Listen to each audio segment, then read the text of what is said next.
ಇವರ ಶ್ರಮತೆಗೆ ಇನ್ನೊಂದು ಉದಾಹರಣೆ ಏನೆಂದರೆ ಪ್ರತಿಷ್ಠಿತ ಜಮಖಂಡಿಯ ಅರಮನೆಯನ್ನು ಸ್ನೇಹಿತರನ್ನು ಒಗ್ಗೂಡಿಸಿಕೊಂಡು ಖರೀದಿಸಿರುವುದು.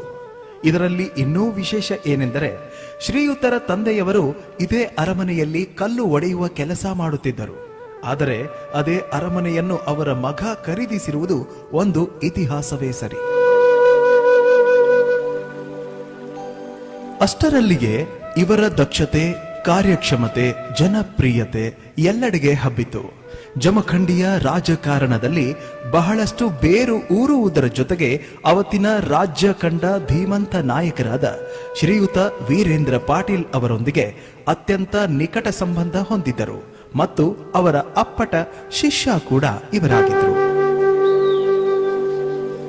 ಅದೃಷ್ಟವಶ ಏನೆಂದರೆ ಸನ್ಮಾನ್ಯ ಶ್ರೀ ವೀರೇಂದ್ರ ಪಾಟೀಲರು ಕರ್ನಾಟಕ ಪ್ರದೇಶ ಕಾಂಗ್ರೆಸ್ ಸಮಿತಿ ಅಧ್ಯಕ್ಷರಾಗಿ ಕಾರ್ಯನಿರ್ವಹಿಸುತ್ತಿದ್ದರು.